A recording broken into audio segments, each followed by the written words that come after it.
A big welcome to everyone to our Evening with Yves, brought to you by Oikocredit US and Oikocredit Canada in partnership with Oikocredit International. I'm Julie Scott, Board Vice Chair of Oikocredit Canada. We're really excited to bring you a personal perspective of Oikocredit's work in the field, featuring Yves Komaclo, Oikocredit International's West Africa Investments Manager. And before we introduce Yves, just a quick word about who we are. Oikocredit US and Oikocredit Canada are the North American affiliates of Oikocredit International, a 45-year-old global cooperative that works to improve living conditions in low-income countries. Oikocredit does so by investing in microfinance and small and medium-sized enterprises in Latin America, Africa, and Asia. Our job here at Oikocredit US and Oikocredit Canada is to raise awareness and financial support in North America for these efforts. Since March 2020, Oikocredit International, like organizations all over the world, had to adapt in the face of COVID-19 and the pandemic. It had to change how it did business to take the health, safety, and economic challenges of its staff and partners into account. Today, we're going to get Yves' perspective on what it's like to deal with COVID-19 on the ground. We'll also ask him about new developments in West Africa, such as advancements in food processing. And we'll get his thoughts on the outlook for the region. Joining us today to introduce Yves and to introduce him is Matt Eldridge, the CEO of Oikocredit US. And Matt also happens to be Yves' business school classmate. Over to you, Matt.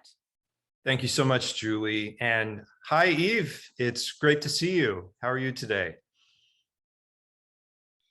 I'm muted today, sorry. Yeah, I'm finding the mute button. Good to see you, Matt. Hello, everybody. Well, it's great to see you, Yves. Thank you so much for joining us today. And as Julie mentioned, you and I were business school classmates at Yale, and that was what, 3 to 4 years ago? Yeah, just a couple of years ago, yeah. Mm-hmm. Well, Yves, you'll be happy to know that I crowdsourced a few especially creative questions from our Yale classmates for today, so we'll save those for later.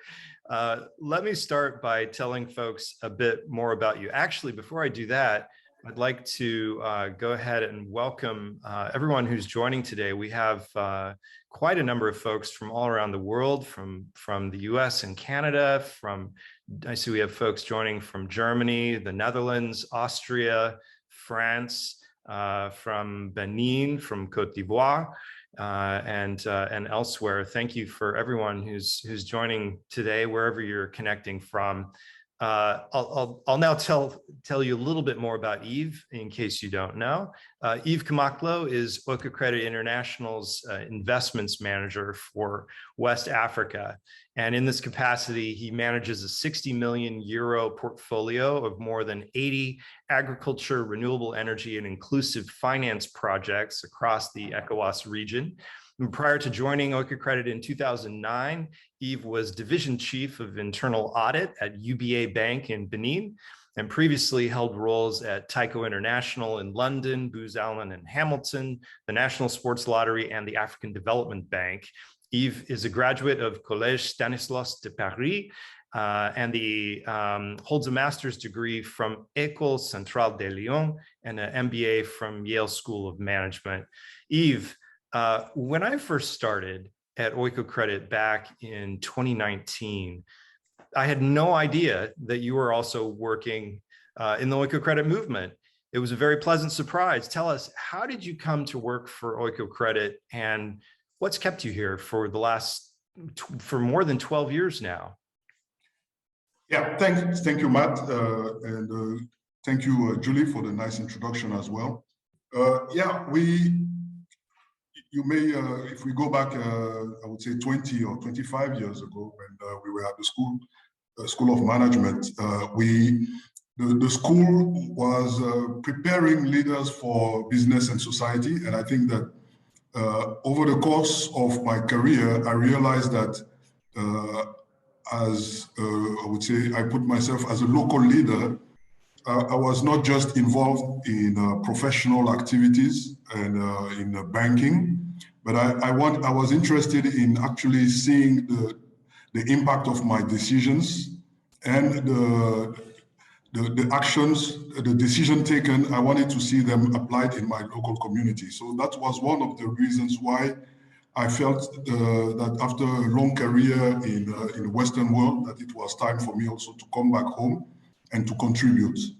So I went into banking, but in banking, we provide significant support to the clients, but we don't actually measure the impact of what we of our finances. And then I came across an organization that was looking for a regional deputy regional manager at the time, and I felt that, wow, the main attraction at the time was the geographic scope, because when I was working before joining Oikocredit, I was working at the country level. So I was first attracted by the regional scope, so that in terms of activities, there was a impact, or there were projects ranging from Senegal down to Nigeria. If you look at the map of West Africa, that's quite a large area. But specifically, it was very interesting to see that there was an opportunity here to work for a global SACCO. What a SACCO is a credit and savings cooperative. And I had some exposure to those credit and savings cooperative at my town level, but I have never come across such organization at the global level. So I felt that that was a real way to have significant resources and experience built into that organization. So as much as I researched Oikocredit to prepare for my interviews, I feel, hey, there's something here. So, and on top of that, what was really interesting was that it was a genuine there was a genuine mission orientation in that organization. And I actually found out later that that was the truth. And every time I joined international staff calls, every time I joined general assemblies, and I have on a regular basis a confirmation of that we are one of the few organizations where strategy, mission are perfectly aligned with daily activities on the ground. In terms of activities on the ground, we also realized that over the years that Oikocredit is a real pioneer. There are a lot of instances where we are the first international investor. There are so many occasions where people come to office to get some of our insights, either friendly competitors, as I call them, or business partners or bankers or lawyers. So we really are a thought leader in the field of development finance, and that has been confirmed over the years. And yeah, the attraction is still here. Thanks. Thanks, Yves. I'm glad to hear that, and it's really interesting to hear what drew you to Oikocredit, and that the mission was such a key part of that. When the COVID-19 pandemic hit last year, it affected everyone. And how did it affect you and your team's ability to continue furthering the mission? How did it affect you all personally? How did it affect Oikocredit's partners in the region? Yeah, you may recall that we connected just at the outbreak last year. You and I connected, and we were very worried because the predictions were for like more than 5 million deaths for Africa. That was really the path that was envisaged for Africa with COVID. Well, as it turned out, things have not been as dire as we anticipated, but the situation is still serious. in terms of the office work, in line with Oikocredit's policy, we all worked from home for a significant period of time. I think in the office here, we are a team of 10 colleagues. And from March last year up to September, we mostly work from home with, oh, I need to increase the volume, I understand. Yeah. It's not so much the volume, I think it's more the okay. I will open the door. Hold on 1 second. Yeah. Thanks, Yves. And while Yves adjusts that, I just want to remind folks that we'll have time for you to ask questions in a few minutes. We have some prepared questions, but we'll turn to your questions as well. You can go ahead and put those in the chat at any time, and my colleague Alina is monitoring that. You can indicate whatever you ask in the chat if you'd like to ask that question yourself when the time comes, or if you'd prefer that we go ahead and ask Yves that question, we're happy to do so. So feel free to put your questions in the chat at any time. Yeah, coming back to COVID-19 and particularly I would say the spring, summer seasons last year, we were so restricted in terms of the international travel in line with Oikocredit's policy, but we were also following the government measures put in place as any other countries. So we worked from home. And like everybody else, we were busy with Teams and Zoom, and so we've done that very much from March to end of July, when the government has decided to partially lift some of the lockdown measures put in place, and that has helped us also to reconnect with some of the partners that we are supporting, but also to come out of the house just as everybody else. So in terms of the activities that we put in place while under lockdown, is that we've been able to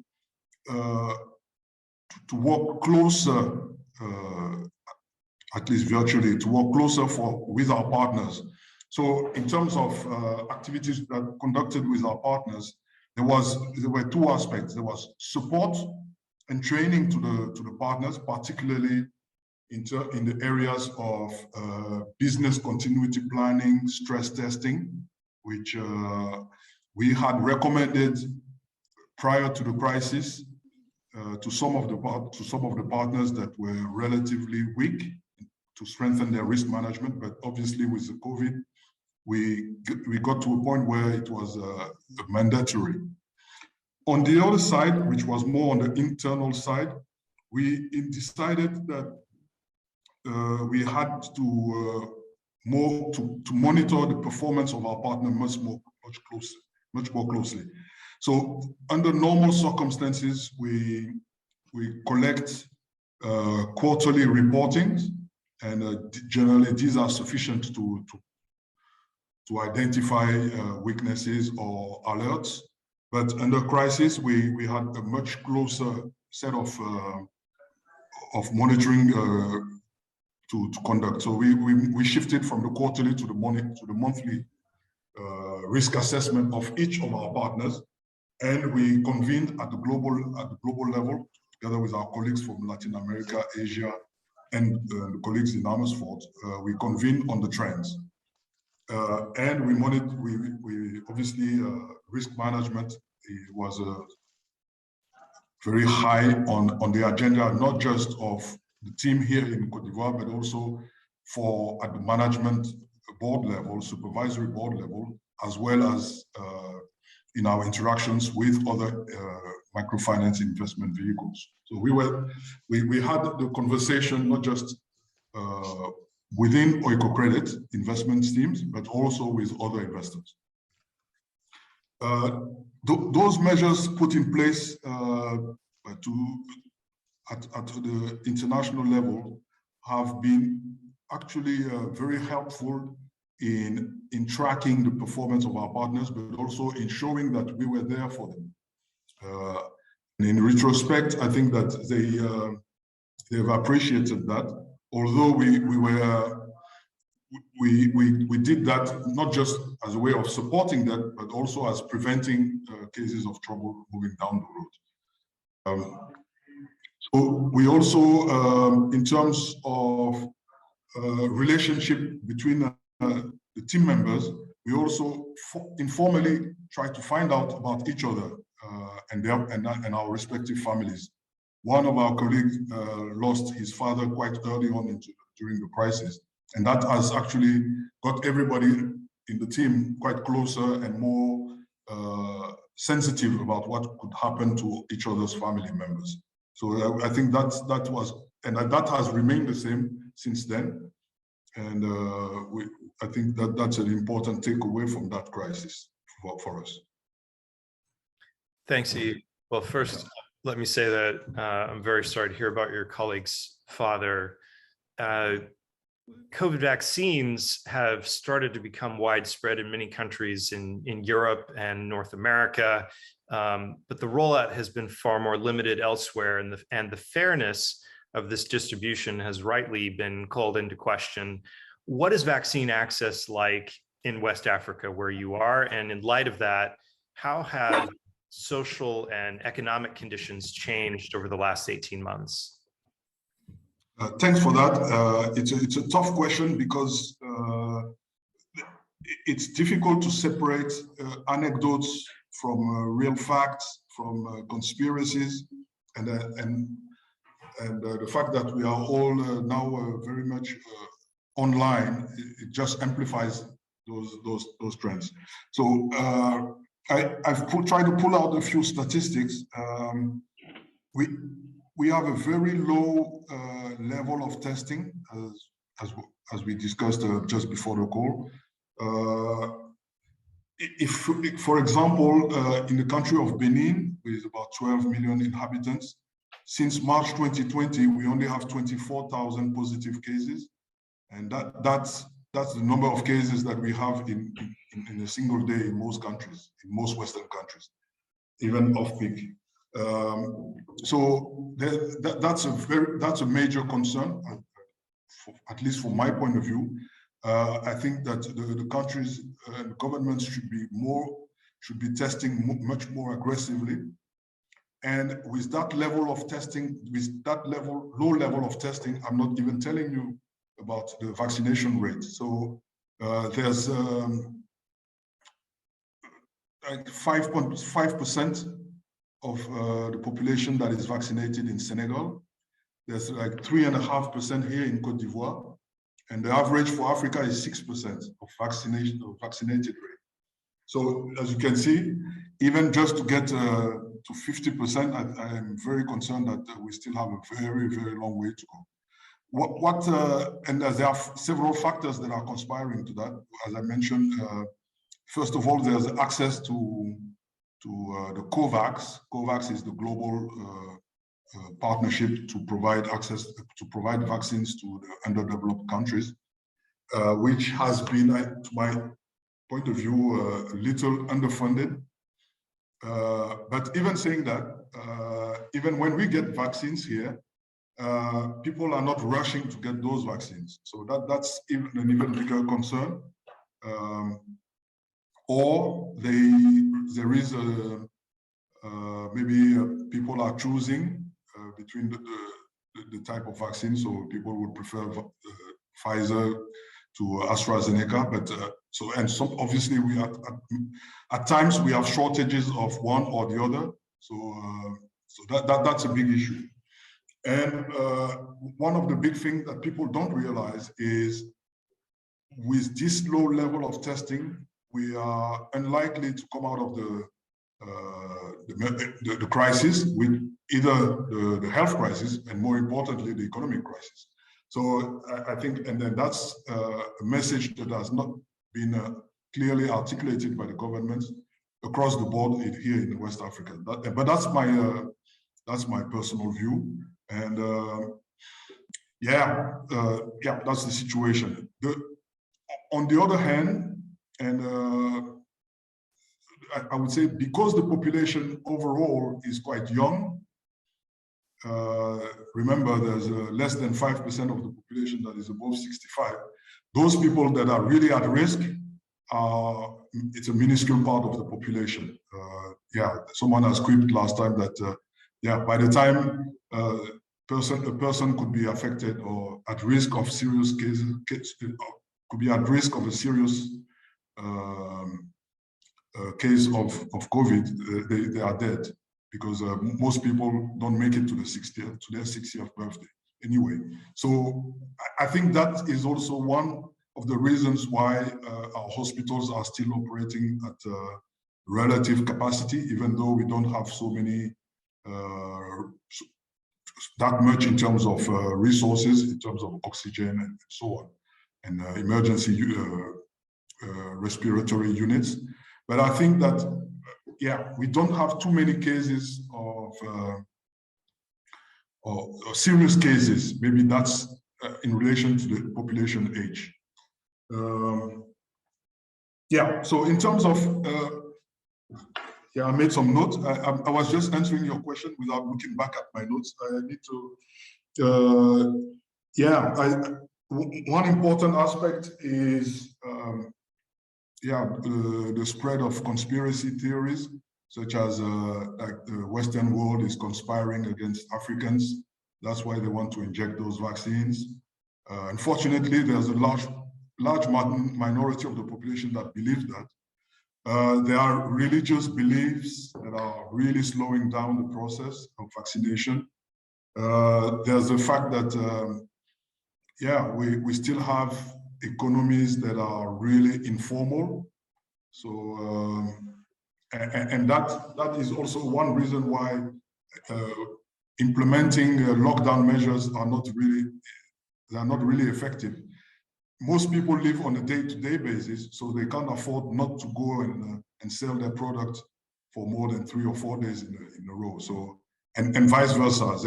Many people do not have access to freezers, so they go to the markets to buy their food on a daily basis as well. So, so putting in place lockdowns, first of all, it's difficult to enforce, and secondly, is quite ineffective.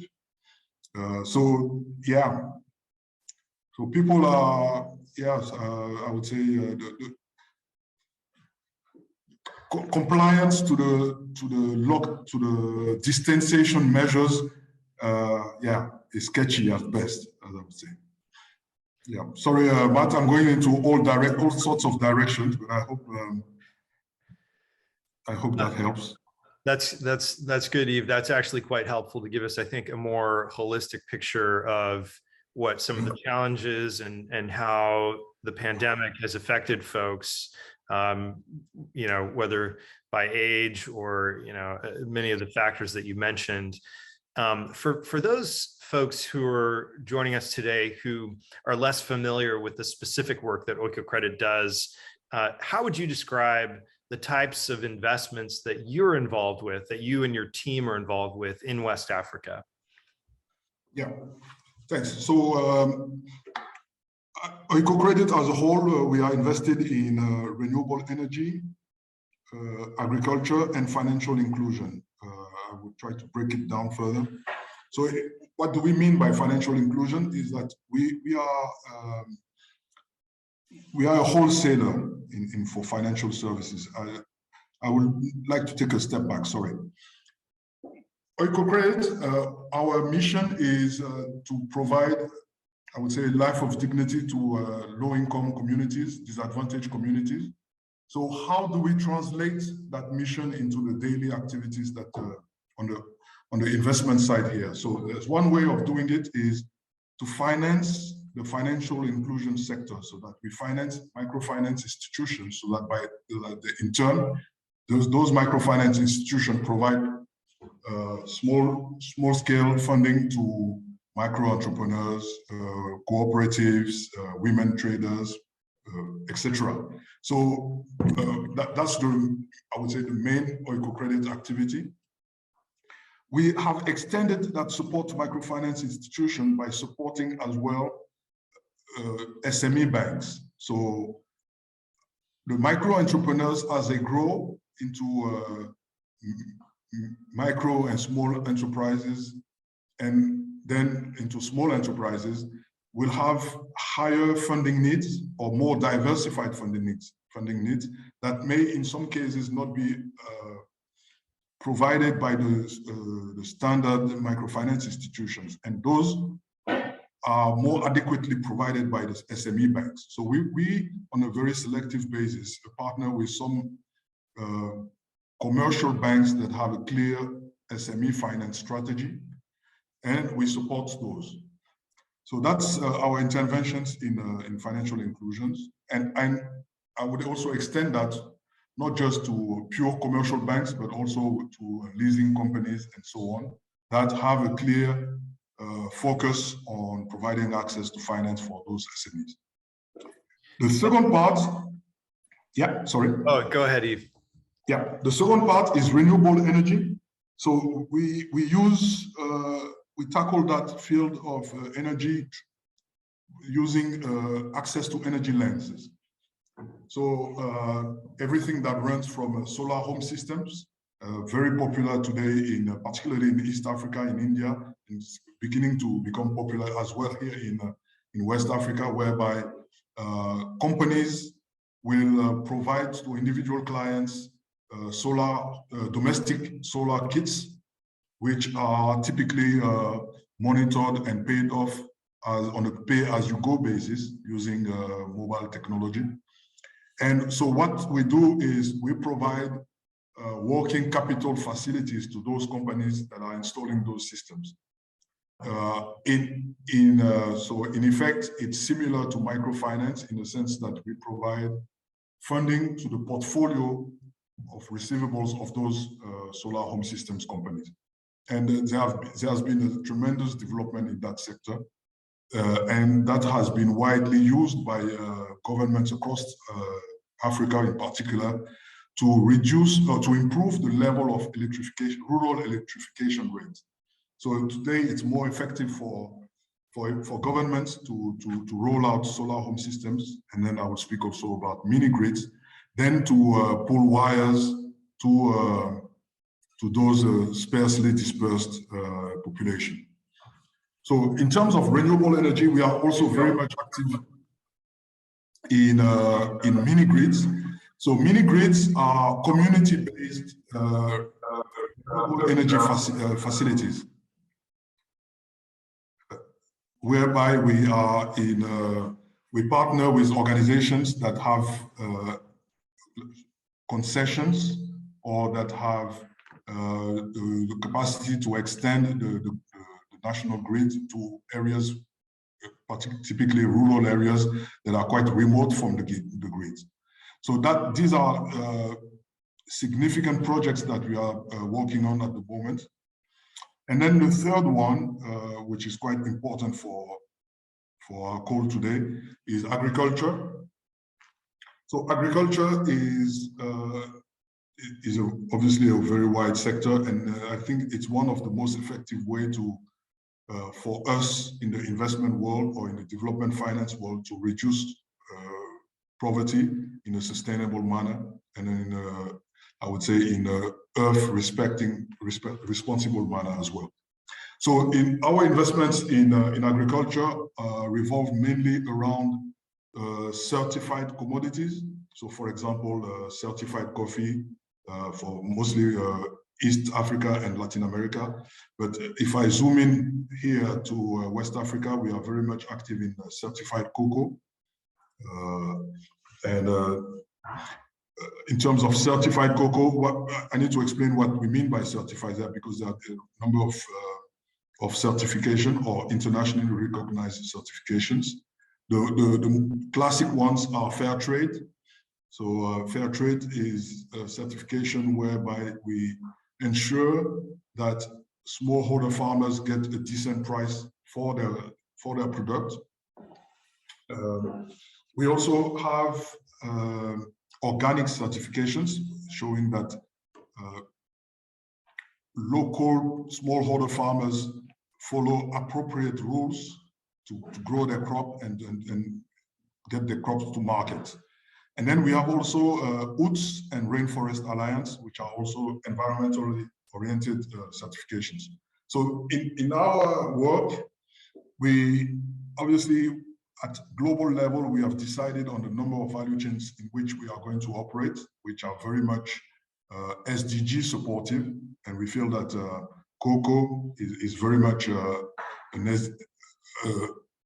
commodity that will help over the next 10 years. Côte d'Ivoire and Ghana to a lesser extent, which are the two largest producers of cocoa globally, to achieve their SDG goals, or at least the first SDG out of the 17. I think that the first 7 or 8 are very important. Other commodities that are important in terms of SDG alignment or SDG agenda alignment are maize, rice, not just, I would say, for food security, but also for women participation. One of the drawbacks of cocoa is that there's a very low level of women participation, at least at the planting level.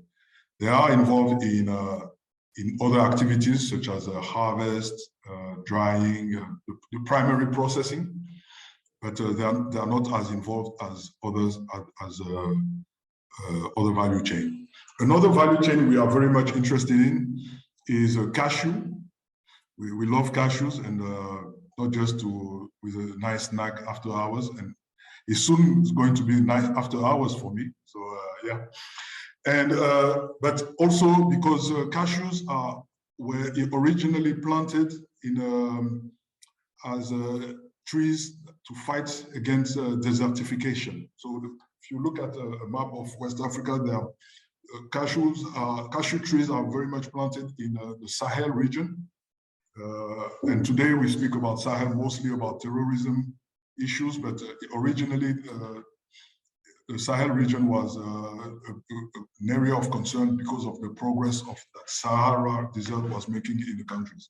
So cashew trees are very important for that respect, but cashew processing is also very important because in most cashew processing plants, you will see that there's about 75 to 80% of the workforce that is women oriented, and not just at I would say at the operating level, but also often in supervision roles as well. So we are very much focused on those two value chains, cocoa and cashew.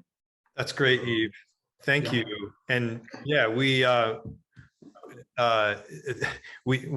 don't want to stand in the way between you and cashews later, of course. And some of you may be wondering why we called this program An Evening with Yves when it's sort of late afternoon in where you are, Yves, in parts of Europe, and here in the United States on the West Coast, it's the sun hasn't even really come up yet. So we just thought it would be a fun turn of phrase. Yves, before I go on, I have a number of other questions, but I want to make sure that folks who've tuned in today have a chance to ask questions that are on their minds. And I'd encourage you to go ahead and put your question in the chat. My colleague Alina is tracking those. If you'd like to ask your own question when it comes to your turn, please indicate that. And if you'd rather we ask the question, we're happy to do so. Why don't I go ahead and turn it over to Alina now. Alina, who's next? Sorry, I was typing. Shall I go through the questions that we've received so far? The first one was from Ans van der Schors, and she asked the question, well, actually 2 questions about COVID. First, she wanted to know if the situation was as bad as it is with malaria and AIDS or HIV, or if it's milder. And she wondered if the vaccination rate is that low because people don't trust the vaccines either. Yeah, so I'll start with the end. Yes, I think the vaccination rate, I think as I mentioned, there's a lot of conspiracy circulating, and I think that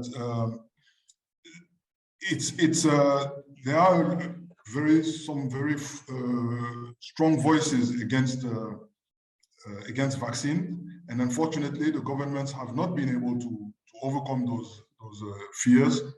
I would say that there's also general apathy. I think that some people are just not concerned about it, and it looks like maybe it's some of the people who are actively seeking vaccines or testing are those who will have to travel. I think that could be, but that's my personal view. I think that this could be reasons why the intake is remaining quite low. In addition to the factors that I mentioned earlier in terms of religious beliefs or the informality of the population. The level of informality in the economy are also driving this. So, for example, the governments are quite worried about, for example, forcing vaccinated people to enter official buildings because, they don't know how that will be taken. But I'm sure that within the next 2 to 3 months, we'll get to that point where they will have to come up with those type of measures. In terms of malaria and HIV, I think it's a very significant question, and I think that it is essential that the efforts to fight against malaria steps up, because I think that it affects us a lot more than COVID and other diseases. And I know that there are, on the back of the clinical trials put onto the COVID test, the COVID vaccines, there are a lot of initiatives now trying to use some of the same ARN messenger to come up with vaccines against malaria. And I'm very much sure that the uptake of malaria vaccine will be higher than the uptake of COVID test, because it's a real threat, and it's something that most Africans have experienced. HIV is more delicate. There's less, I would say, there's less information in the general press about the fight against HIV.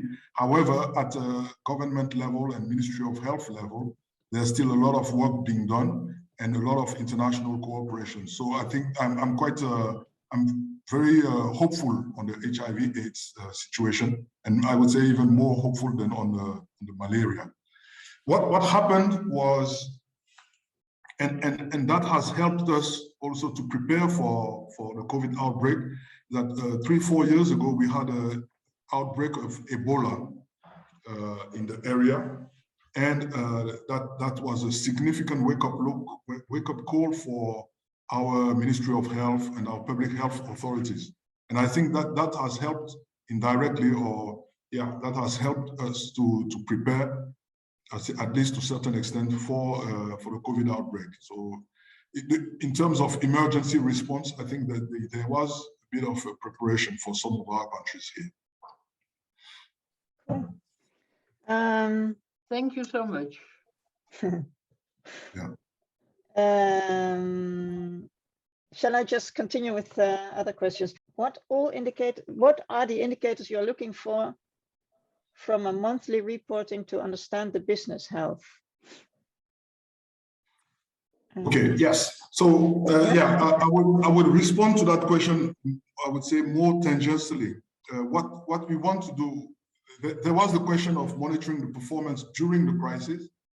And I would say that was mostly spring and summer of last year. So obviously the first criteria, the first indicator that we were looking at was the level of liquidity at the microfinance institution. And I would say, and that's for everybody, even liquidity for cooperatives and even liquidity for households. So that was very much the first indicator that we were looking for, and we informed ourselves on that monitoring and that indicator to see what type of actions we could take. An example of that is when we had a microfinance institution in a rural area that was faced with a liquidity tension, we could then decide to defer a payment to Oikocredit.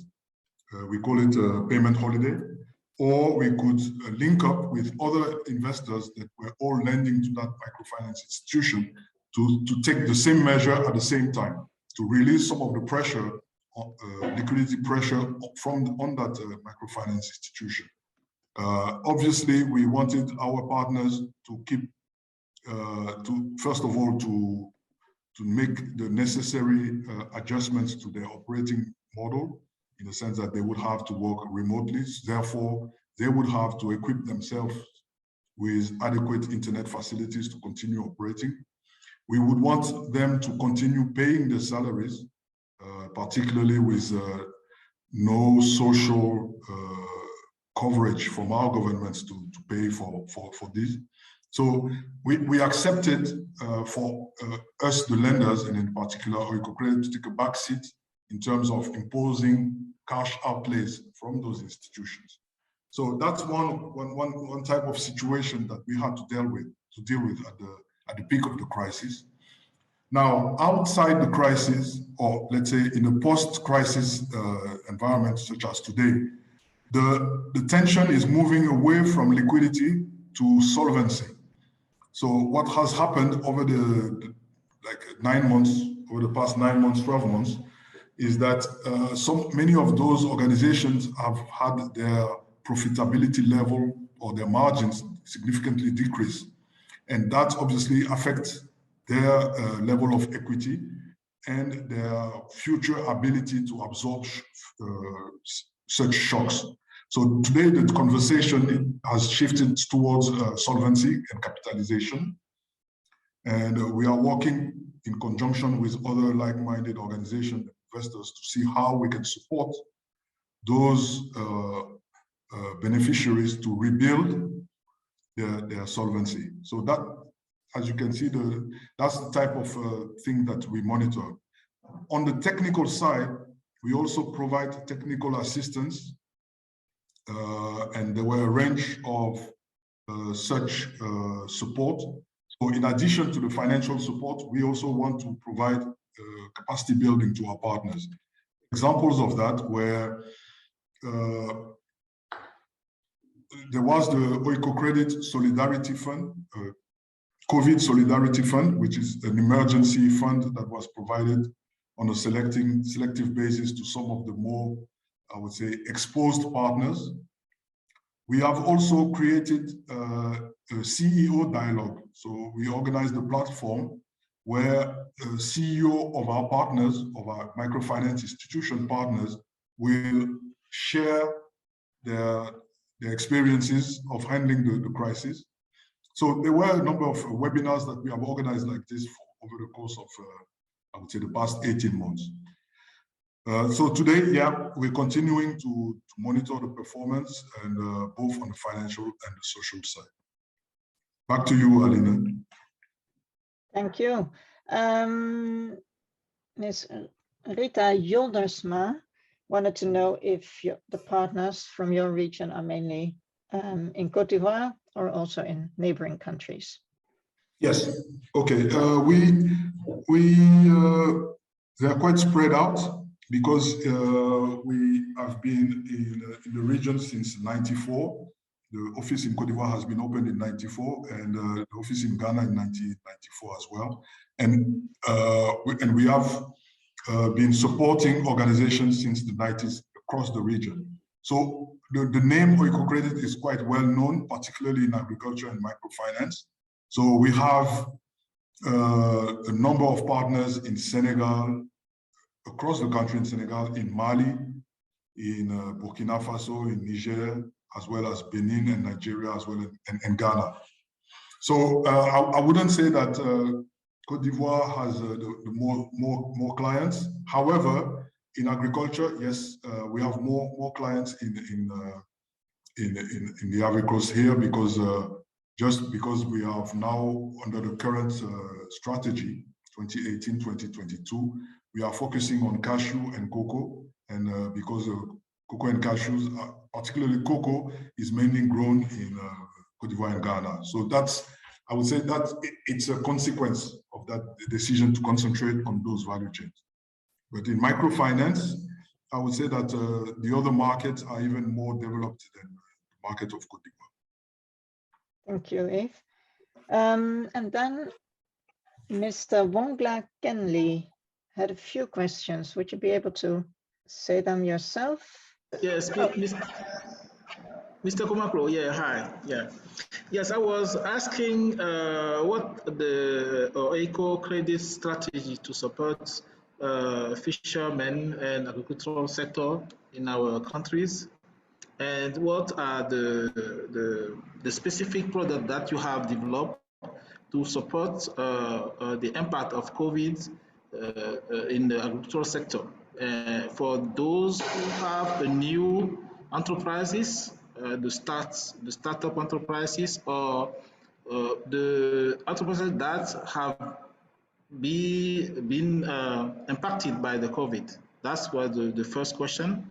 Yep. The second one is related to specifically to the fishery sector. You know that the fishery sector in West Africa part is really this sector. Many women are working in this sector, and we have many difficulties to support them financially, and they have a strong issue to have access to the classic financial system.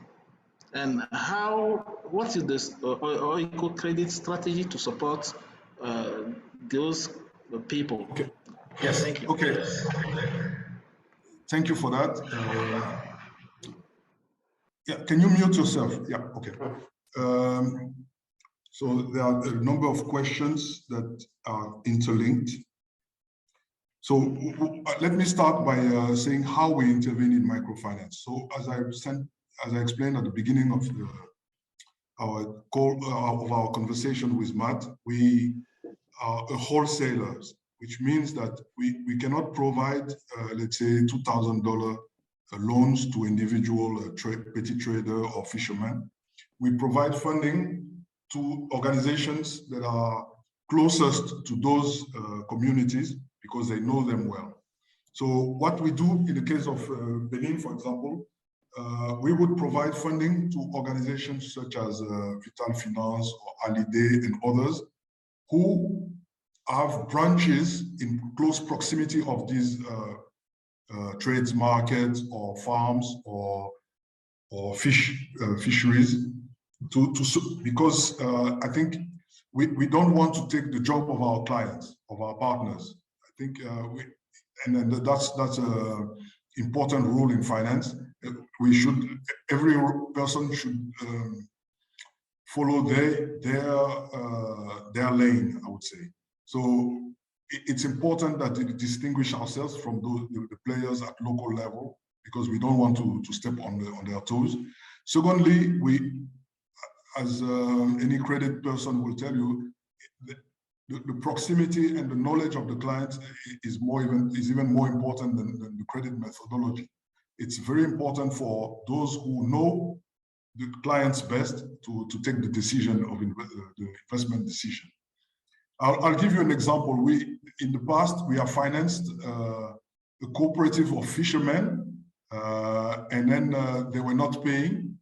And then when we went for the debt recovery, every time we went for the debt recovery, they went at sea.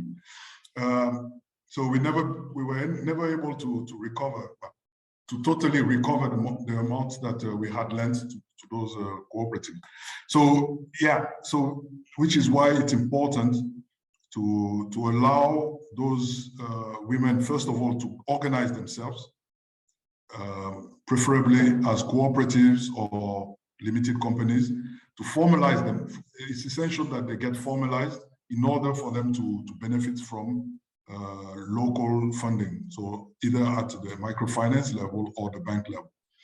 It's a very important issue that you are raising, the fact that a number of organizations or a number of people, particularly women, are not able to get access to finance because they are not able to provide evidence of their own identity, or they're not able to provide evidence of their house addresses. So there's still a lot of work to be done, and that's not, I would say, down to the financial sector. It's more the administration, etc.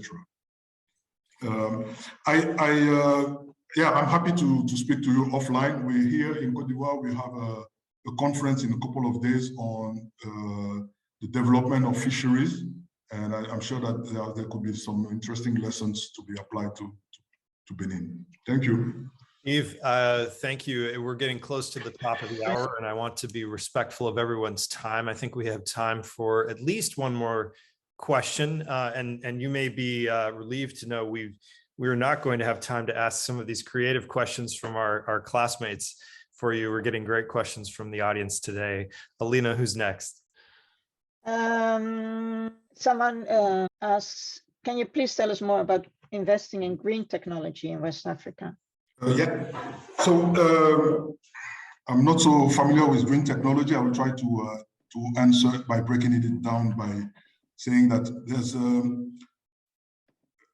there's green inclusive finance, which is a significant area of finance moving forward, particularly in climate adaptation and the management, the fight against biodiversity losses.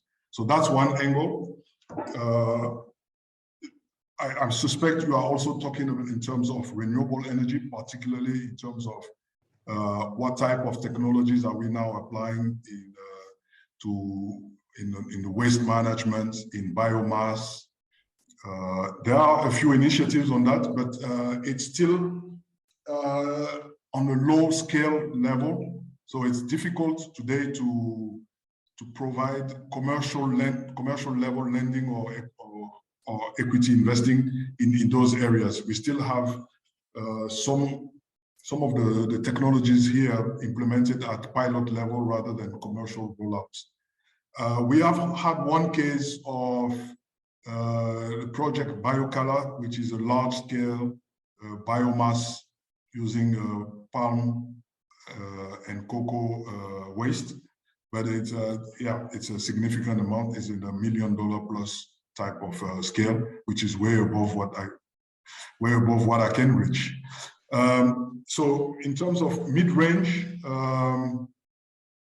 for green technology, yes, that's what I can say. So the application of either wind farms. We've worked on a couple of wind farms, but the deals have not closed.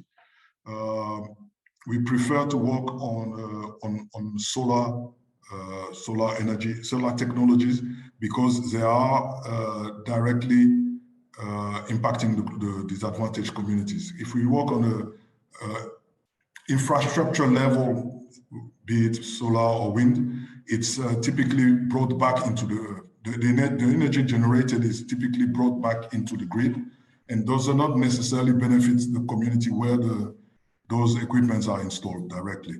So yeah, so that's a discussion we are having on the investment side within Oikocredit, and I hope to come back to you over the next few months with more answers.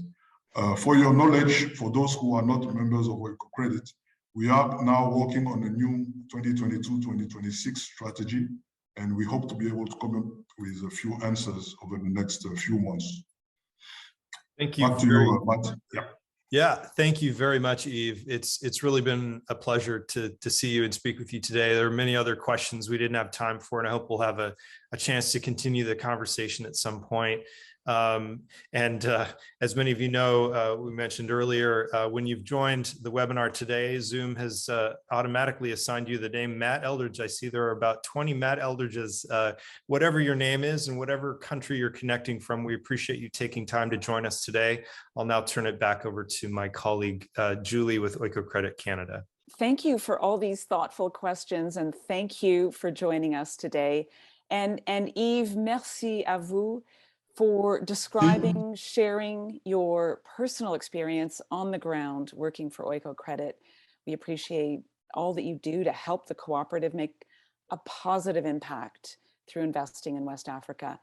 This webinar series is made possible by generous donations from people like you. To learn more about Oikocredit or how to support our mission to improve living standards in low-income countries, visit our websites at oikocreditus.org or oikocredit.ca. On behalf of everyone at Oikocredit in North America, thank you for your support. See you soon. A bientôt.